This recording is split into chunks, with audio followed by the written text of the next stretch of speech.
तो चलिए स्टार्ट करते हैं आज के यानी कि 17 फरवरी के इंपॉर्टेंट करंट अफेयर्स को। और आज का सबसे इंपॉर्टेंट प्रश्न ये रहा आपके सामने कि भारत का पहला राष्ट्रीय गो संस्कृति संग्रहालय नेशनल काउ कल्चर म्यूजियम ये कहां पर स्थापित होगा। ये भारत का पहला होगा तो प्रश्न इंपॉर्टेंट है। तो सही उत्तर होगा मथुरा में। तो भारत राष्ट्रीय गौ संस्कृति संग्रहालय स्थापित करेगा। ये संग्रहालय पंडित दीनदयाल उपाध्याय पशु चिकित्सा विज्ञान जो विश्वविद्यालय है उसके परिसर में ही इसको विकसित किया जाएगा, मथुरा में, याद रखना। और इसे स्थापित करने का उद्देश्य गाय के धार्मिक, सांस्कृतिक और वैज्ञानिक महत्व को एक साथ प्रदर्शित करना। तो यहाँ पर गाय के 100 स्वदेशी नस्लों के डिजिटल मॉडल को प्रदर्शित किया जाएगा। गो आधारित जो भी उत्पाद होते हैं उनके आयुर्वेदिक लाभ आपको बताए जाएंगे और गाय संरक्षण की जानकारी यहाँ पर दी जाएगी। तो यहाँ पर परंपरा और विज्ञान को जोड़ने का प्रयास किया जाएगा, एक लाइन में बोलूं तो सिंपल सा आपको तो याद रखना क्या है कि भारत का पहला भैया राष्ट्रीय गो संस्कृति संग्रहालय नेशनल काउ कल्चर म्यूजियम ये कहां पर स्थापित होगा, तो मथुरा में। और थोड़ा डीप में पूछ लेंगे किस विश्वविद्यालय के परिसर में, तो मैंने आपको बताया पंडित दीनदयाल उपाध्याय पशु चिकित्सा विज्ञान विश्वविद्यालय। अच्छा, इसी तरह का एक बार एग्जाम में प्रश्न आपके पूछा जा चुका है कि भारत में गो कैबिनेट की स्थापना करने वाला पहला राज्य कौन सा बना था, तो उत्तर होगा मध्य प्रदेश। और एक प्रश्न ये भी आया था, देश का पहला गो अभ्यारण्य ये कहां पर आपको मिलेगा, कहां पर स्थापित किया गया, तो भी आंसर होगा मध्य प्रदेश में, मध्य प्रदेश के आगर मालवा जिले में। और इसका नाम है कामधेनु गो अभ्यारण्य। ठीक है। अब जब ये दो प्रश्न आपके इस तरह के एग्जाम में पूछे जा चुके हैं, मैं भी बताऊंगा आपको, तो उसी बिहाफ पे मैं आपको कह रहा हूं जो आज हम प्रश्न पढ़ रहे हैं ये प्रश्न भी इंपॉर्टेंट रहेगा। बाकी मैं आपको यहाँ पे और संग्रहालय, म्यूजियम से संबंधित और कई तरह के प्रश्न आपके करंट अफेयर्स के बनते हैं, वो मैं आपको रिवाइज कराता हूँ। आ जाओ रिवाइज करें। देखो, एक हमने पढ़ा था देश का पहला नौसेना शौर्य संग्रहालय ये बनेगा लखनऊ में। देश के पहले डिजिटल राष्ट्रीय संग्रहालय की आधारशिला कहां पर रखी गई थी, हैदराबाद में। दुनिया का पहला पांडुलिपि संग्रहालय कहां पर खुला, तिरुवनंतपुरम। देश का पहला भूमिगत संग्रहालय आपको मिलेगा दिल्ली के हुमायूं मकबरे परिसर में। भारत का पहला संविधान संग्रहालय हरियाणा में जो ओपी जिंदल यूनिवर्सिटी है उसके कैंपस में। भारत का पहला चिकित्सा संस्थागत संग्रहालय चंडीगढ़ में। वैदिक 3D संग्रहालय खोला जाएगा वाराणसी में। बंजारा विरासत संग्रहालय का उद्घाटन किया था मोदी जी ने, कहां पे, महाराष्ट्र के वाशिम में। देश का पहला हिंदी साहित्य संग्रहालय वाराणसी में। नितिन गडकरी जी इन्होंने कहां पर जैन संग्रहालय और ज्ञान केंद्र का उद्घाटन किया था, पुणे में। सूचना के अधिकार संग्रहालय की आधारशिला रखी गई थी राजस्थान के ब्यावर में। उसके अलावा भारत के पहले डिजिटल म्यूजियम का नाम क्या है, अभय प्रभावना, जो कि महाराष्ट्र राज्य के पुणे जिले में बनाया गया। उसके अलावा पुरातात्विक अनुभवात्मक संग्रहालय आर्कियोलॉजिकल एक्सपेरिमेंटल म्यूजियम, इसका उद्घाटन किया गया था गुजरात के वडनगर में। भारत का पहला अंडर वाटर संग्रहालय और कृत्रिम रीफ कहां पर बनाया जाएगा, महाराष्ट्र में। इसके लिए कौन सा जहाज डुबोएंगे, INS गुलदार। भारत के पहले open air art wall museum का उद्घाटन कहां पर किया गया, नई दिल्ली में। और मोदी स्मृति चिन्ह संग्रहालय ये आपको मिलेगा मोतिहारी, बिहार में। बिहार के वैशाली जिले के वैशालीगढ़ में बुद्ध स्मारक दर्शन संग्रहालय और स्मृति स्तूप का भी उद्घाटन किया गया था। भारत का पहला पावर म्यूजियम कहां पर बनाया जाएगा, तो आंसर होगा पटना में। और इंटरनेशनल म्यूजियम डे ये हम मनाते हैं 18 मई को। ठीक है। तो ये आपके संग्रहालयों से संबंधित कुछ हमने प्रश्न रिवाइज करे, ध्यान में रखना। अगला देखते हैं। हाँ, अगला आपको बताऊं उससे पहले ये आपके लिए होमवर्क प्रश्न रहेगा, एग्जाम में पूछा गया प्रश्न है। और मैंने अभी इनके बारे में आपको पीछे बताया भी था। ये दोनों प्रश्न देखो एग्जाम में पूछे गए हैं। ठीक है, अभी आप बताओ उत्तर क्या होगा। हम अगला प्रश्न देखते हैं। फिर अगले में पूछ रहे, अभी हाल ही में केंद्र सरकार ने रोड एक्सीडेंट के बाद तुरंत मेडिकल मदद के लिए अभी कौन सी योजना शुरू की है, तो आंसर होगा प्रधानमंत्री राहत योजना। तो सड़क दुर्घटना के बाद तुरंत मेडिकल मदद और कैशलेस इलाज के लिए अभी भारत सरकार ने प्रधानमंत्री राहत योजना को शुरू किया है। यहाँ पे राहत का मतलब हो गया रोड एक्सीडेंट हेल्थ असिस्टेंट। मतलब इस योजना के तहत दुर्घटना के पीड़ितों को 7 दिनों तक 1.5 लाख रुपए तक का कैशलेस इलाज मिलेगा। और इस योजना को लाने का उद्देश्य यही है कि एक्सीडेंट के बाद जो गोल्डन आवर होता है, मतलब जो शुरुआत के जो घंटे होते हैं, उनमें त्वरित इलाज सुनिश्चित किया जा सके और उस पीड़ित की जान बचाई जा सके। क्योंकि जब भी किसी का एक्सीडेंट होता है तो उसके जो शुरुआती घंटे होते हैं वो सबसे ज्यादा इंपॉर्टेंट होते हैं, जिनको गोल्डन आवर कहते हैं। उसमें अगर उसको सही से इलाज मिल जाता है तो मैक्सिमम चांसेस ऐसे होते हैं कि उसकी जान बच जाती है। तो इस योजना को लाने का यही उद्देश्य है कि पैसों की कमी के कारण किसी घायल व्यक्ति की इलाज न होने के कारण उसकी जान न जाए। क्योंकि एक्सीडेंट हो जाता है, बहुत सारे ऐसे लोग हैं जिनके पास पैसे का इंतजाम नहीं हो पाता, तुरंत उनको इलाज नहीं मिल पाता पैसों की कमी के कारण। तो प्रधानमंत्री राहत योजना याद रखना। आपको मैं याद दिलाना चाहूंगा, इसी तरह से मध्य प्रदेश सरकार ने सड़क दुर्घटना पीड़ितों की मदद करने वाले व्यक्तियों के लिए एक योजना शुरू की थी। क्योंकि हम देखते हैं कहीं एक्सीडेंट हो जाता है तो लोग क्या होते हैं, तमाशबीन होकर के देखते रहते हैं, वीडियो बनाते रहते हैं, कोई मदद नहीं करता है या चुपचाप निकल जाते हैं। क्यों? क्योंकि उन्हें डर लगता है हम इस लफड़े में नहीं पड़ना चाहते, पुलिस फिर हमसे पूछताछ करेगी, ये करेगी, परेशान करेगी।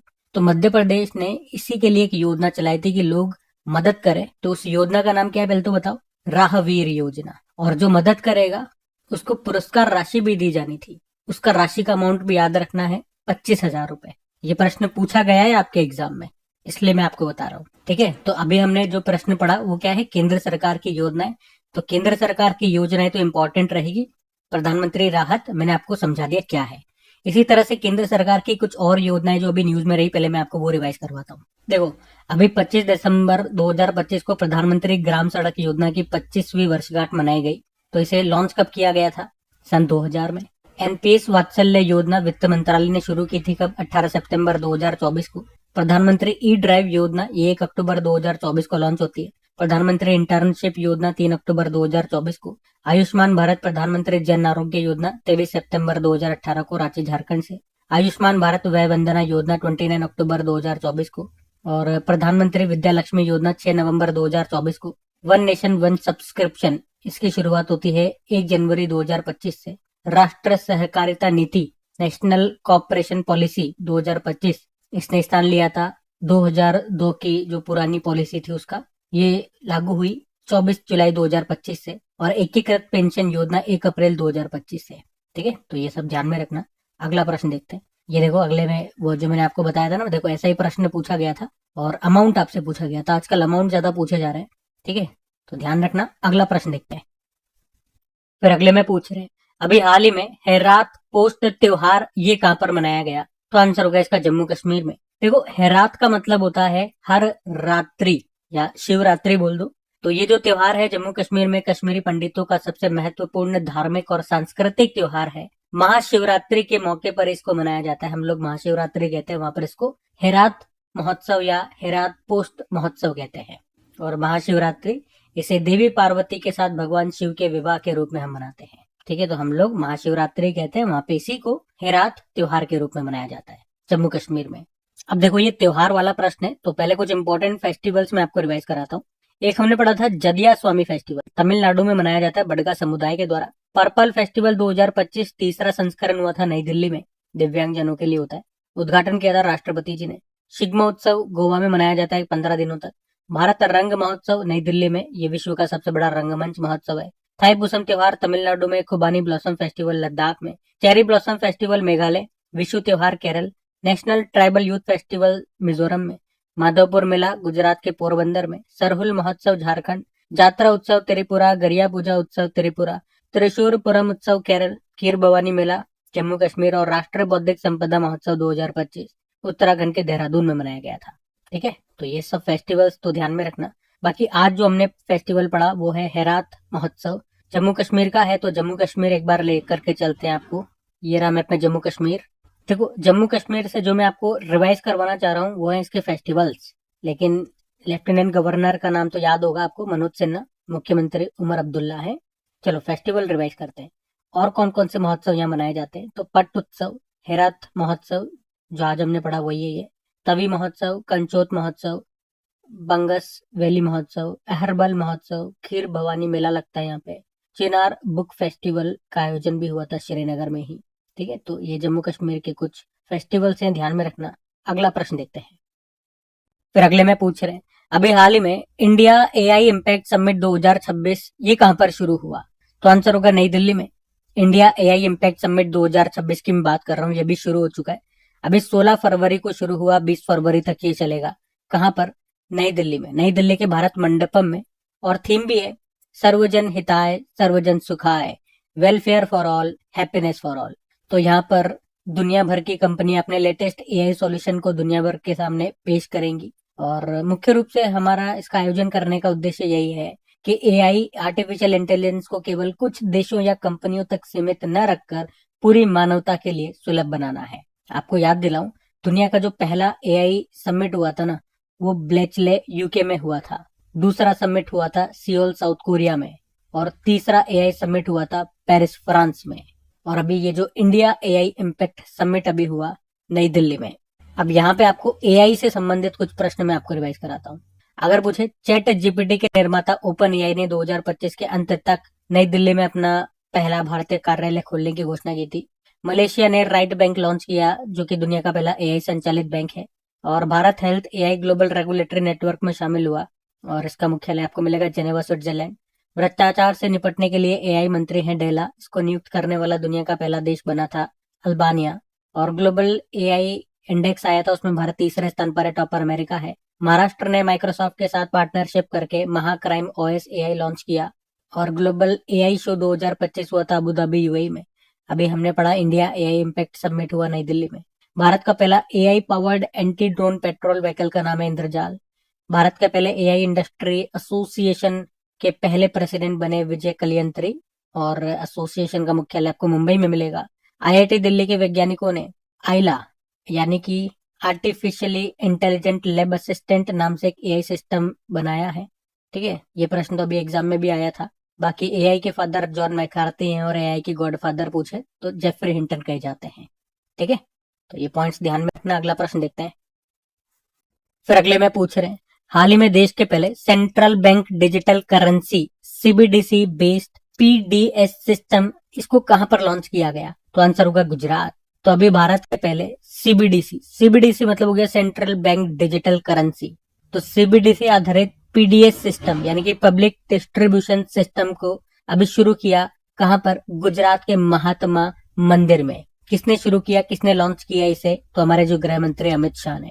अच्छा, पहले एक टर्म को हम पढ़ लेते हैं। ये जो टर्म है सीबीडीसी, इसकी बात कर लेते हैं, फिर मैं आपको पूरा क्वेश्चन समझाता हूँ। सीबीडीसी का फुल फॉर्म होता है, देखो फुल फॉर्म याद रखना, सेंट्रल बैंक डिजिटल करेंसी। तो आप कह सकते हो ये बैंक नोटों का ही एक डिजिटल रूप है। इसे आरबीआई ने डिजिटल रुपया या ई रुपये के रूप में जारी किया, और ये कागजी मुद्रा की तरह पूरी तरह से कानूनी है। इसे आरबीआई ने 2022-23 में घोषित किया था, और इसको लाने का उद्देश्य था डिजिटल पेमेंट को और तेज, सुरक्षित और समावेशी बनाना। तो अब जो आज हम प्रश्न पढ़ रहे हैं, इसमें क्या हो रहा है? इसमें सरकार ने कहा कि हम सीधे लाभार्थियों के डिजिटल वॉलेट में जो राशन लेने जाते हैं उसके लिए डिजिटल रुपया हम डालेंगे उनके वॉलेट में। और जब भी वो राशन की दुकान में राशन लेने के लिए जाएंगे तो वहां पर क्यूआर कोड इनको मिलेगा। तो वहां पर उस क्यूआर कोड को स्कैन करना, और जो हम आपके डिजिटल करेंसी आपके अकाउंट में वॉलेट में डाल रहे हैं, वहां पे आप उससे पे करना, और आप राशन ले लेना। और इससे होगा क्या, फायदा क्या होगा? राशन वितरण में भ्रष्टाचार रुकेगा और पारदर्शिता आएगी। तो सरकार ने डिजिटल रुपया या ई रुपये को राशन वितरण प्रणाली के साथ जोड़ दिया।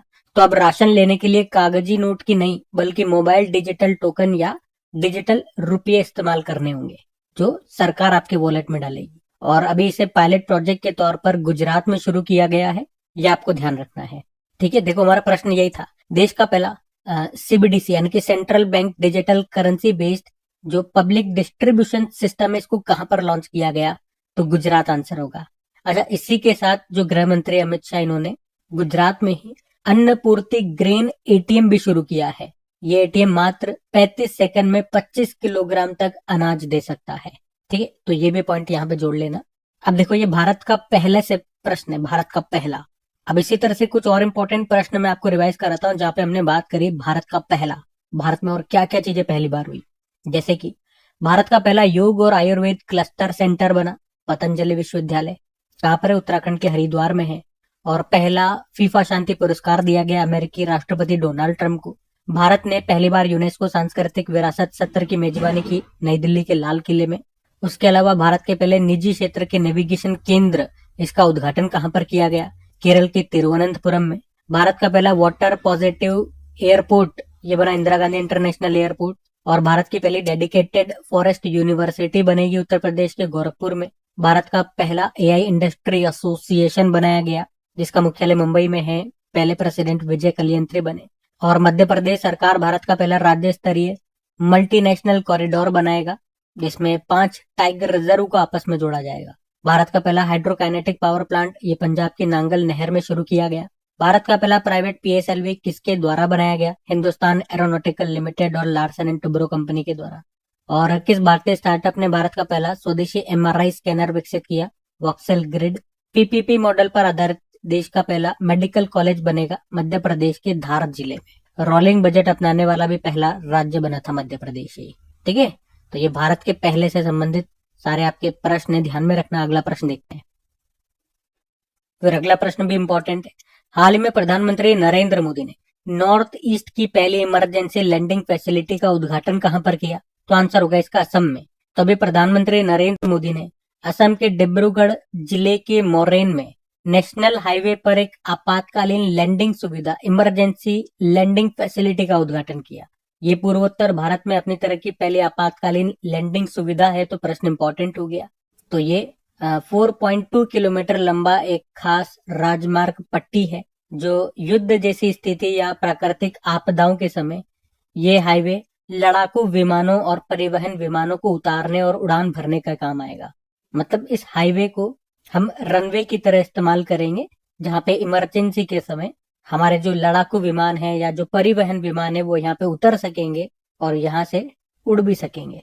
इसकी जो क्षमता बताई जा रही है, मतलब ये जो रोड है, ये जो हाईवे का ये वाला हिस्सा है, 4.2 किलोमीटर का जो हिस्सा है, इतना मजबूत बनाया है कि ये 40 टन तक के लड़ाकू विमान और 74 टन तक के परिवहन विमान को संभाल सकता है।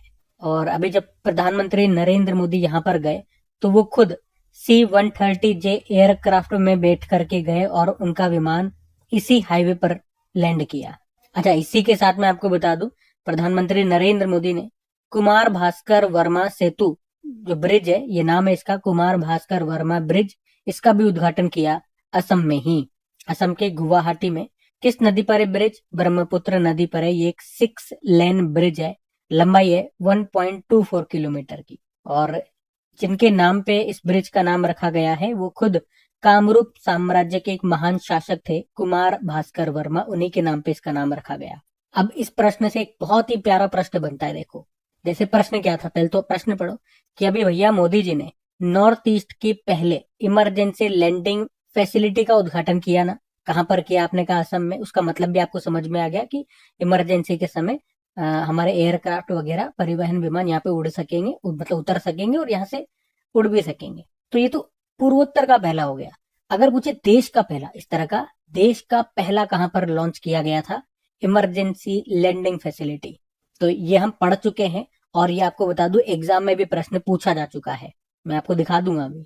तो प्रश्न ऐसे ही आया था, भारत की पहली इमर्जिंग लैंडिंग फैसिलिटी कहां पर है? तो आंसर होगा राजस्थान में। अच्छा, राजस्थान में भी कहां पर है? तो आंसर होगा बाड़मेर में। जो नेशनल हाईवे 925 है उसी पर ये बनाया गया था। उसका एक खंड, उसका एक हिस्सा है 3.5 किलोमीटर का, वहां पर इसको बनाया गया था। मतलब उस खंड में अगर एयरक्राफ्ट उतरेंगे या वहां से उड़ेंगे तो वो इसी के लिए स्पेशली बनाया गया था। ठीक है, तो पूरे भारत में पहला पूछेंगे तो राजस्थान का बाड़मेर, पूर्वोत्तर का पहला पूछेंगे तो असम आंसर होगा। ठीक है, तो दोनों बातें मैंने आपको बता दी, दोनों आपको ध्यान रखनी पड़ेगी क्योंकि इस तरह का प्रश्न एग्जाम में आता है, ये आप देख सकते हो। एक तो ये प्रश्न किस नेशनल हाईवे पे बना रहा था बताओ, उसका उत्तर क्या होगा। और ये प्रश्न पूछा गया राजस्थान में नहीं पूछा, राजस्थान के अंदर पूछ लिया, बताओ किस जिले में। ठीक है, तो अब तो बता दोगे आप उत्तर। ठीक है, हम अगला प्रश्न देखते हैं। फिर अगले में पूछ रहे हैं कि अभी हाल ही में वाटर जेट प्रोडक्शन और टेस्टिंग फैसिलिटी के साथ भारत ये दुनिया का तीसरा देश बन गया। तो पूछ रहे हैं अब इसको शुरू कहाँ पे किया गया इस फैसिलिटी को? तो आंसर होगा गोवा में। अब आपको समझ में नहीं आया होगा कि ये फैसिलिटी है क्या, तो मैं आपको समझा दूं। तो पहले तो ये याद रखना, हमारे जो इंडियन कोस्ट गार्ड फोर्स भारतीय तटरक्षक बल के जो डायरेक्टर जनरल है परमेश शिवमणि, अभी उन्होंने गोवा में water jet production and testing facility का उद्घाटन किया। ठीक है, तो किसने उद्घाटन किया, कहां पर किया, ये आपको याद रखना है। अब ये फैसिलिटी है क्या वो मैं आपको समझाता हूँ। और हाँ, एक और लाइन ये भी याद रखना कि भारत अमेरिका और साउथ कोरिया के बाद पानी के जहाजों के लिए वाटर जेट सिस्टम बनाने और जांचने वाला अब ये तीसरा देश बन गया है। अब समझो कि ये है क्या, तो आप कहोगे कि ये एक हाईटेक कारखाना होगा जहां पे समुद्री जहाजों जैसे कि तेज गश्ती जहाज हो गया, इंटरसेप्टर बोट हो गई, तो उनको चलाने के लिए एक वाटर जेट तकनीक चाहिए होती है। तो वो तकनीक यहाँ पर बनाई जाएगी और उसकी टेस्टिंग भी यहीं पर की जाएगी। ठीक है, अब ये फैसिलिटी आपको समझ में आई। ये वाटर जेट प्रोडक्शन और टेस्टिंग फैसिलिटी है क्या? तो मतलब ये वाटर जेट तकनीक है जो कि जहाजों को चलने के, जहाजों को आगे बढ़ाने के लिए काम आती है। तो वो तकनीक यहाँ पर बनाई जाएगी और उसकी जांच, उसकी टेस्टिंग भी यहीं पर की जाएगी, जिसका उद्घाटन किया अभी इंडियन कोस्ट गार्ड के जो डायरेक्टर जनरल है परमेश शिवमणि ने। कहां पर किया? गोवा में किया, ये आपको ध्यान रखना है। अब गोवा में किया तो आपको गोवा ले चलते हैं। ये रहा मैप में गोवा। कैपिटल पणजी है, मांडोवी नदी के किनारे है। मुख्यमंत्री प्रमोद सावंत हो गए, गवर्नर अशोक गजपति राजू। गोवा मुक्ति दिवस लिबरेशन डे होता है 19 दिसंबर को। अब कुछ इंपॉर्टेंट प्रश्न गोवा से देखेंगे। याद रखना एक तो कि पुरानी भारतीय समुद्री निर्माण तकनीक से निर्मित सिला हुआ जहाज ये कहां पर लॉन्च हुआ था? गोवा में। और फिर इसी को बाद में कर्नाटक के कारवार नौसेना बेस से औपचारिक रूप से शामिल किया गया था। पूर्ण कार्यात्मक साक्षरता का दर्जा हासिल करने वाला भारत का दूसरा राज्य बना गोवा। और गोवा के ओजो फैनी को जीआई टैग मिला था। राजभवन अन्न धन योजना शुरू हुई। भारत की पहली आरो फेरी सेवा ये कहां पर शुरू हुई? गोवा में। और फिडे चेस वर्ल्ड कप 2025 में जो हुए थे, भारत ने होस्ट किया था। कहां पर? गोवा में। आप बताओ इसमें विजेता कौन रहे थे? ठीक है, आपको पता होना चाहिए उनका नाम, किस देश से थे वो भी बताओ। 5वां आसियान भारत यूथ समिट हुआ था गोवा में। 10वां आयुर्वेद दिवस की मेजबानी किसने की थी? गोवा ने। 23 सितंबर 2025 को जो हमने मनाया था। और अब तो याद रखना आयुर्वेद दिवस 23 सितंबर को मनाते हैं। महारे घर योजना शुरू हुई थी। तीसरा इंटरनेशनल पर्पल फेस्टिवल 2025 हुआ था गोवा के पणजी में। भारत का पहला एकीकृत न्यूरो पुनर्वास केंद्र गोवा में स्थापित किया गया था, इसका नाम है प्रयास। और देश का पहला रेबीज मुक्त राज्य बना गोवा। भारतीय नौसेना ने गोवा में स्थित आईएनएस हंसा में MH-60R हेलीकॉप्टरों के अपने दूसरे स्क्वाड्रन, जिसको नाम दिया INAS 335 या ऑस्प्रे, इसको नौसेना में शामिल किया था। और गोवा का तीसरा जिला बन गया कुशावती। ठीक है, तो ये सारे पॉइंट आपके गोवा से बनेंगे, ध्यान में रखना। अगला प्रश्न देखते हैं। फिर अगले में आपसे पूछ रहे हैं कि अभी इंडियन आर्मी ने international military adventure challenge cup 2026 के कौन से संस्करण की मेजबानी की?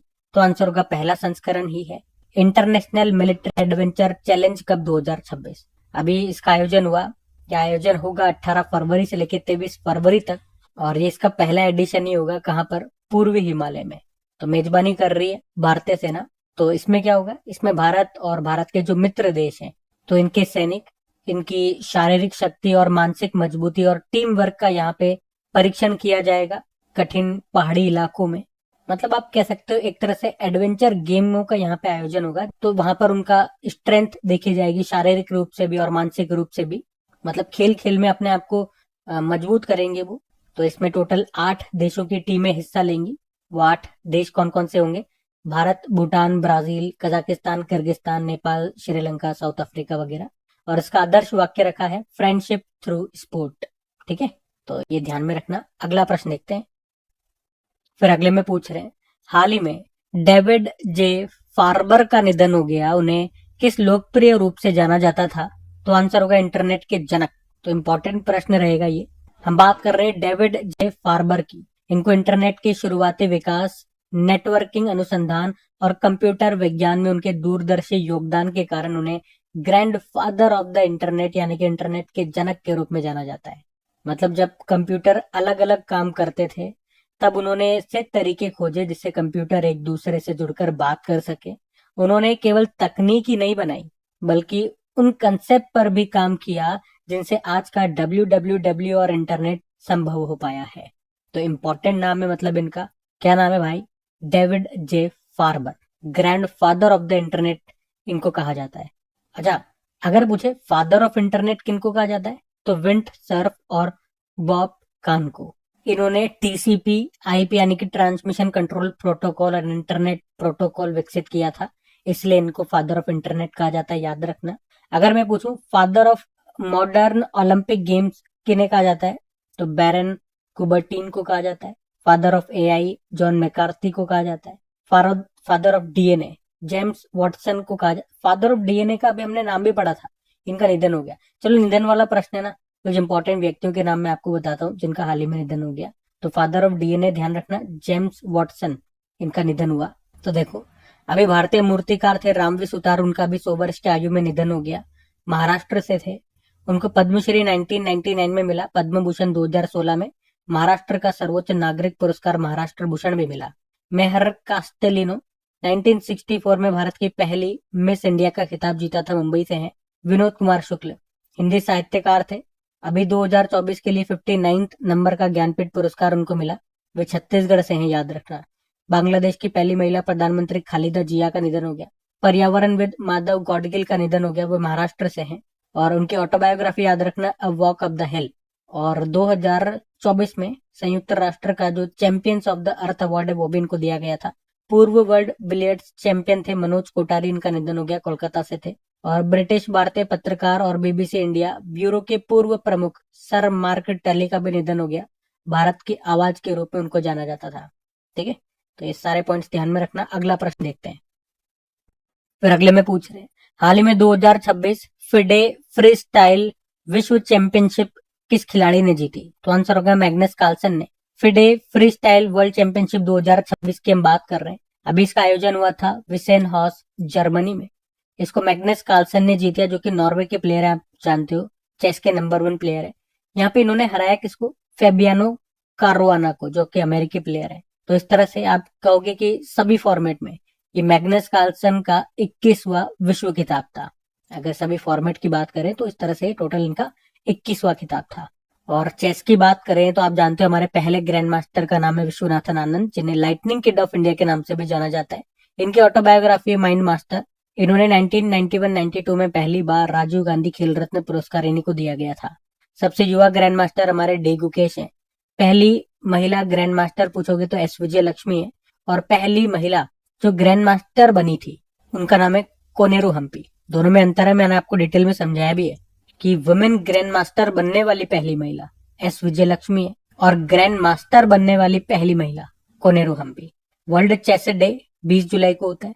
भारत में पहली बार चेस अकेडमी ये खुलेगी भुवनेश्वर में। और फिडे चेस वर्ल्ड कप 2025 जो भी 11वां एडिशन हुआ था भारत में गोवा में, मैंने आपसे पूछा भी था ना अभी प्रश्न, वो ये रहा। जीत लिया है जावोकिर सिंदारोव ने, याद रखना उज्बेकिस्तान के प्लेयर हैं। इन्होंने चीन के वेई यी को हराया था। उसके अलावा अभी 2025 में ही FIDE rapid and blitz championship भी हुआ था दोहा कतर में। उसके बारे में आपको बताता हूँ पीछे। FIDE world rapid and blitz chess championship 2025 जो दोहा कतर में हुआ था। तो अगर पहले FIDE world blitz chess championship की बात करें तो वुमेन कैटेगरी में जीता इसको बिबिसारा ने, कजाकिस्तान की। मेंस कैटेगरी में मैग्नस कार्लसन ने, नॉर्वे से हैं। वहीं फिडे वर्ल्ड रैपिड चैंपियनशिप की बात करें तो इसमें मेंस कैटेगरी में मैग्नस कार्लसन ने ही जीता। वुमेन्स कैटेगरी में जीता अलेक्जेंद्रा गोरियाचिना ने, रशिया से हैं। बाकी फिडे की बात, पहला प्रश्न पूछा था किस कंपनी ने भारत में पहला ब्रेल लिपि वाला भी प्रीमियम क्रेडिट कार्ड लॉन्च किया? तो बॉब कार्ड लिमिटेड। फिर बारबाडोस के प्रधानमंत्री फिर से बन गई मिया मोटली। और किस राज्य ने भूमि अभिलेखों पर क्यूआर कोड लागू करने की घोषणा की? तो उड़ीसा। भारत सरकार ने कहा 2 नए टेलीस्कोप एनएलएसटी एनएलओटी को मंजूरी दी? लद्दाख। केंद्र सरकार ने जीडीपी और आईआईपी के लिए भी कौन सा बेस ईयर निर्धारित किया? 2022-23। और अभी हाल ही में जारी नए दिशा निर्देशों के अनुसार वंदे मातरम के कितने छंद अनिवार्य रूप से गाए जाएंगे? 6। आर्कटिक सेंट्री मिशन किसने लॉन्च किया? नाटो। आरबीआई ने एयू स्मॉल फाइनेंस बैंक के एमडी सीईओ के रूप में किसे नियुक्त किया? संजय अग्रवाल। और अंतरराष्ट्रीय बाल कैंसर दिवस ये मनाया गया 15 फरवरी। सरला माहेश्वरी का निधन हो गया, वे कौन थी? न्यूज एंकर थी दूरदर्शन की। बाकी चलो कल का भी होमवर्क प्रश्न देखते हैं और सेशन एंड करते हैं। तो कल क्या पूछा था? अभी 46वां आसियान है। तो कल क्या पूछा था? अभी 46वां आसियान शिखर सम्मेलन 2025 का आयोजन ये कहां पर किया गया था? तो आंसर होगा मलेशिया। आप सभी ने प्रश्न का बिल्कुल सही उत्तर दिया। अब ये आज का आपका होमवर्क प्रश्न।